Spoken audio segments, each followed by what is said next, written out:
আচ্ছা, মরিয়ম নামের এক আপু কমেন্ট করেছেন, আপু আসিয়া চলে গেছে ভালো হয়েছে, তা না হলে এই মেয়েটাকে সমাজ ধুকে ধুকে মারতো। আপু একদম ঠিক কথা বলছো। আসিয়া চলে গেছে ভালো হয়েছে, তা না হলে ওরে আমরাই বাঁচতে দিতাম না, ওর পরিবার বাঁচতে দিত না, এই সমাজ বাঁচতে দিত না। মানে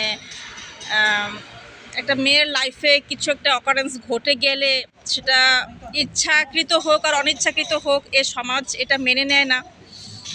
দেখা যায় যে আসিয়াকে তার পরিবার থেকেই অনেক খোঁটা শুনতে হইতো, আত্মীয় স্বজনদের কাছ থেকে, প্রতিবেশীদের কাছ থেকে। ইভেন বিয়ে হয়ে যাওয়ার পরও হয়তো বা মেয়েটার জামাই যদি কোনোভাবে এটা জেনে যেত, সেটা নিয়েও ঝামেলা হইতো। বা না জানলেও আমরা বাঙালিরা এতটাই শয়তান যে কারোর সুখ সহ্য করতে পারি না, আমরা যাই আসিয়ার জামাইয়ের কাছে এগুলো বলে আসতাম। তো যাই হোক, মেয়েটার পুরো জীবনটা একটা নরকে পরিণত হইতো। তো ঠিকই বলছো, আসলে চলে গেছে ভালো হয়েছে। ওর বাবা মা হয়তো কিছুদিন কষ্ট পাবে, তারপর ঠিক হয়ে যাবে।